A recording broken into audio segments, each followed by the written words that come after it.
السلام علیکم۔ یہ ہے اردو ایکشن ٹیلز۔ آپ سب سے گزارش ہے کہ میری اس ویڈیو کو لائک اور شیئر کریں اور میرے چینل کو سبسکرائب کریں۔ یہ ہے حضرت سلمان فارسی رضی اللہ عنہ کی اسلام قبول کرنے کی ایمان افروز داستان اور حضرت محمد صلی اللہ علیہ وسلم کی سوانح عمری چویائے حق جو مولانا عبدالحلیم شرر نے بطور ناول لکھی ہے۔ حصہ دوم، باب نمبر 39، جواب نامہ۔ اس خط کو بھیجے 1 ہفتہ گزرا ہوگا کہ ایک ساحلی بدوی مہبا کو پوچھتا ہوا مسجد نبوی میں آیا۔ لوگوں نے اسے سلمان سے ملا دیا۔ ان سے ملتے ہی کہنے لگا، میں سمندر کے کنارے رہتا ہوں اور اکثر مچھلیاں پکڑ کر بیچا کرتا ہوں۔ 4 روز ہوئے ہماری طرف سے ایک قافلہ گزرا جو شام سے آیا تھا اور حضرت نبوت کو جا رہا تھا۔ میں حسب معمول اس میں مچھلیاں لے کے گیا۔ اہل قافلہ میں سے ایک شخص نے بہت سی مچھلیاں خریدیں، پھر مجھے 5 دینار دیے اور کہا، اس کا معاوضہ یہ ہے کہ میرا ایک خط یثرب میں جا کے مہبہ نامی ایک صاحب کو پہنچا دو۔ پھر کہا، میرا ارادہ تھا کہ خود ہی اس خط کو لے جاؤں، مگر قافلے والے 1 دن سے زیادہ قیام نہیں کرتے اور مجھے جلدی جانا ہے، مجبوراً یہ کام تمہارے سپرد کرتا ہوں۔ میں نے قبول کیا اور لے کے حاضر ہوا۔ یہ کہہ کے اس نے وہ خط جو مصر کے چرمی کاغذ پر لکھا ہوا تھا سلمان کے حوالے کیا۔ انہوں نے دیکھتے ہی پہچانا کہ مرکش کے ہاتھ کا لکھا ہوا خط ہے اور بحیرہ کی جانب سے ہے۔ سلمان نے فوراً استفانوس کو بلایا۔ اس نے بدوی کو کچھ انعام دے کے رخصت کیا اور دونوں بیٹھ کے اس خط کو پڑھنے لگے جو حسب ذیل تھا۔ میرے دوستو اور حق کے طالبو، تمہاری تحریر سے معلوم ہوا کہ تم اپنے مقصد کو پہنچ گئے اور گوہر مراد ہاتھ آ گیا۔ اس پر میں تمہیں مبارکباد دیتا ہوں اور ساتھ ہی اپنی محرومی قسمت پر متاسف ہوں۔ تاہم مجھے اس بات کی بڑی خوشی ہے کہ میری آرزو پوری ہوئی اور جس نوعمر لڑکے کی نسبت میں نے خیال کیا تھا کہ یہی وہ ناموس اکبر ہے جس کی تمام انبیاء سلف بشارت دیتے آئے ہیں، وہی پیغمبر آخر الزمان صلی اللہ علیہ وسلم اور ساری دنیا کا ہادی اور رہنما ثابت ہوا۔ تم نے ان پیغمبر صاحب صلی اللہ علیہ وسلم کے جو حالات بیان کیے ہیں، سب ان کی نبوت و رسالت کی تصدیق کرتے ہیں۔ ترک رہبانیت سب سے بڑی نعمت ربانی ہے جو ان ہادی پر حق صلی اللہ علیہ وسلم کے ذریعے عالم کو نصیب ہوئی۔ جن لوگوں کو بڑے بڑے راہبوں سے ملنے کا اتفاق ہوا ہے، وہی سمجھ سکتے ہیں کہ دنیا کو رہبانیت سے کس قدر ضرر پہنچا ہے۔ رہبانیت نے ریاکاری پیدا کی، اس نے زندگی کو بے مزاح، تخلیق عالم کے مقصد کو معدوم اور خدا کی پیدا کی ہوئی تمام برکتوں کو بیکار کر دیا۔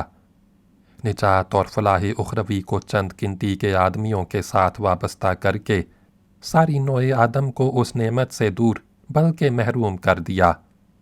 خدا کا عام اور سچا دین وہی ہے جو سارے انسانوں میں مساوات اور یک رنگی پیدا کرے اور ساری دنیا کو بحر توحید میں غوطہ دے کے ایک رنگ میں رنگ دے، نہ یہ کہ چند لوگوں کو جنت کے لیے چھانٹ لے اور باقی سب کو تار جہنم میں دھکیل دے۔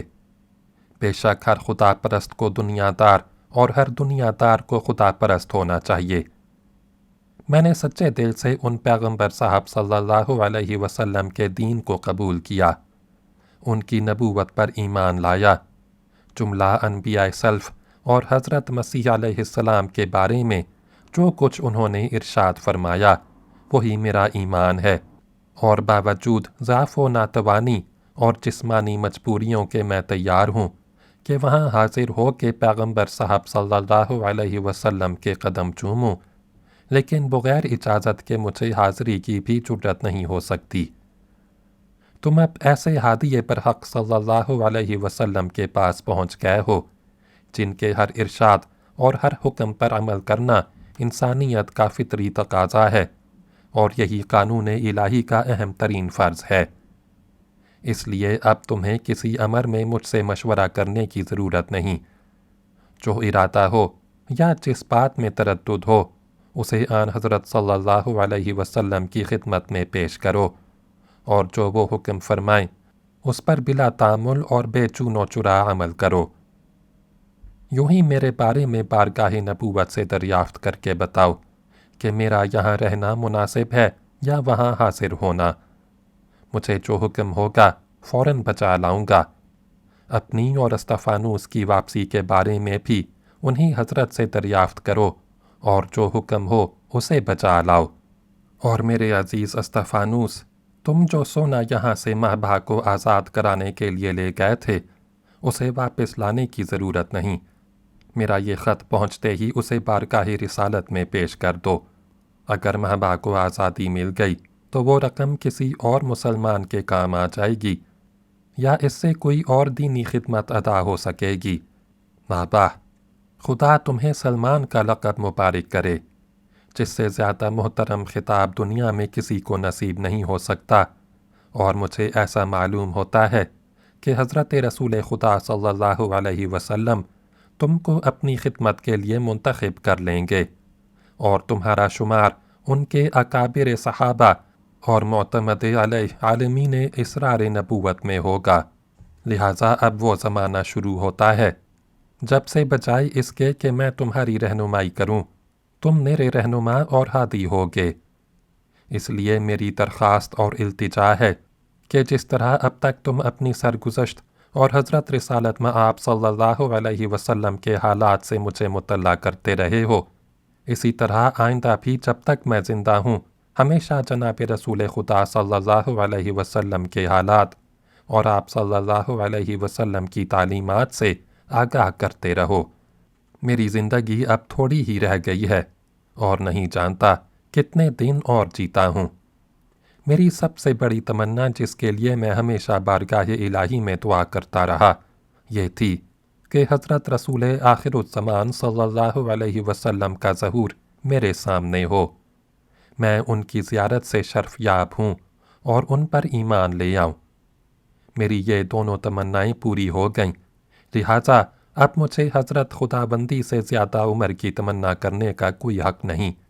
باقی رہا گو کہ آن حضرت صلی اللہ علیہ وسلم کی زیارت مجھے ان کی بعثت کے زمانے سے پہلے ہوئی مگر زیارت ہو گئی۔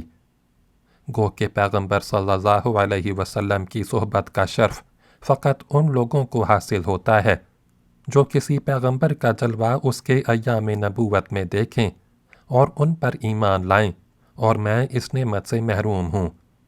مگر خدا کے سامنے میری بحث پوری ہو گئی، اور مجھے اس کی بھی بہت کم امید ہے کہ تمہیں یا اپنے دوست استفانوس کو اس دنیا میں دوبارہ دیکھ سکوں۔ باوجود اس کے مجھے بہت جلد اور ضرور معلوم ہونا چاہیے کہ حضرت رسول اکرم صلی اللہ علیہ وسلم میرے بارے میں کیا حکم فرماتے ہیں۔ والسلام، تمہارا دعاگو بحیرہ۔ بحیرہ کا یہ خط پڑھتے ہی سلمان اور استفانوس بارگاہ نبوت میں حاضر ہوئے۔ بحیرہ کے خط کے مضامین میں آپ صلی اللہ علیہ وسلم کی خدمت میں عرض کیے، اور استفانوس نے وہ سونا جو وہ سلمان کے آزاد کرنے کے لیے لایا تھا حاضر کر کے عرض کیا، یہ ہمارے مرشد بحیرہ کی جانب سے جو اب اس آستانہ فیض کے غلام ہیں حضور کی خدمت میں باادب پیش کیا جاتا ہے۔ حضور کو اختیار ہے کہ اسے کسی غریب مسلمان کو دے دیں یا کسی دینی کام میں اس کو صرف کریں۔ آپ صلی اللہ علیہ وسلم یہ حالات سن کے بہت خوش ہوئے، پھر دریافت فرمایا، یہ صدقہ ہے یا ہدیہ؟ عرض کیا، یہ ہدیہ ہے، صدقہ نہیں۔ اس کے بعد آپ صلی اللہ علیہ وسلم دیر تک بحیرہ کے حالات پوچھتے رہے اور آخر میں فرمایا، ان کو لکھ بھیجو کہ انہیں یہاں آنے کی ضرورت نہیں۔ جو لوگ بغیر مجھ سے ملے فقط میری رسالت و نبوت کا حال سن کے ایمان لائیں اور دین الہی کو قبول کریں، ان میں سے جو پورے نیکوکار اور متقی و پرہیزگار ہوں، وہ بعض ان لوگوں سے افضل ہیں جو مجھے دیکھ کے ایمان لائے شاید خدا ان کو اسی گروہ میں شامل کر دے۔ انہیں معلوم ہونا چاہیے کہ مسیح بن مریم علیہ السلام اگرچہ خدا کے فضل سے بغیر باپ کے پیدا ہوئے، مگر وہ خدا کے بیٹے نہیں، اور نہ کوئی اور خدا کی خدائی میں شریک ہے۔ خدا ایک ہے، وحدہ لا شریک لہ۔ ساری مخلوق میں کسی کو یہ رتبہ نہیں کہ خدا کے لفظ سے تعبیر کیا جائے۔ اسی قدر نہیں جتنے طریقوں سے خدا کی عبادت کی جاتی ہے، ان میں سے کوئی بھی طریقہ اگر کسی مخلوق کی عبادت یا تعظیم کے لیے اختیار کیا جائے تو شرک ہے، اور شرک وہ سخت گناہ ہے کہ خداوند جل وعلا سب خطا معاف کر دے گا۔ نہ معاف کرے گا تو شرک کو، اور شراب اور سور کے گوشت سے پرہیز کریں، رہبانیت سے دستبردار ہوں، اور اپنے لیے کوئی ایسی تکلیف ناجائز رکھیں جو مسلمانوں کو نہیں دی گئی ہے۔ خدا نے جتنی تکلیف ساری دنیا کے آدمیوں کو دی ہے، اتنی ہی تکلیف ان کے لیے بھی ہے۔ شرعی تکلیفوں میں سب برابر ہیں، اور کسی کا ان کو مقرر کردہ حدوں سے آگے بڑھنا حدود اللہ کے باہر قدم رکھنا ہے۔ خدا کی مرضی یہ ہے کہ سارے انسانوں کو یکساں تکلیف دی جائے، انہیں شروع کے ایک درجے پر رکھا جائے، اور مقتدا و مقتدی امتیاز با اعتبار دینی ذمہ داریوں کے اٹھ جائے۔ اس کے بعد آن حضرت صلی اللہ علیہ وسلم نے استفانوس کو حکم دیا کہ تم وہیں بصرہ میں جا کے بحیرہ کے پاس رہو، ان سے کہو کہ زندگی کے باقی ایام دین اسلام کی تبلیغ میں صرف کریں، اور تم ان کے ممدوح و معاون رہو۔ دین اسلام ساری اقطار ارض میں پہنچ جائے گا۔ شاید خدا کی مرضی میں ہو کہ شام و فلسطین کی تبلیغ میں تمہاری اور بحیرہ کی دینداری توحید کی ممدوح و معاون ثابت ہو۔ اسی وقت جناب سلمان کو بارگاہ نبوت میں رہنے کا حکم ہوا، اور دونوں اپنے فرائض منصبی سن کے واپس آئے۔ اب استفانوس نے اپنی قیامگاہ میں آتے ہی بصرہ واپس جانے کی تیاریاں شروع کر دیں۔ جناب سلمان سے وعدہ لیا کہ سابق کی طرح برابر یہاں کے حالات لکھ لکھ کے بھیجتے رہیں جب تک بحیرہ زندہ ہیں، اور اگر خدا انہیں اپنے پاس بلا لے تو خود مجھے۔ اس کے ساتھ ہی خود وعدہ کیا کہ میں جاتے ہی اپنی اس خانقاہ کو اس دین پر حق اور اس خالص توحید کی تعلیم گاہ بنا دوں گا۔ اور اب استفانوس کو انتظار تھا کہ شام جانے والی کوئی جماعت ملے تو اس کے ساتھ روانہ ہو۔ باب نمبر 40، غزوہ بدر آخری، اگلی ویڈیو میں سنیں۔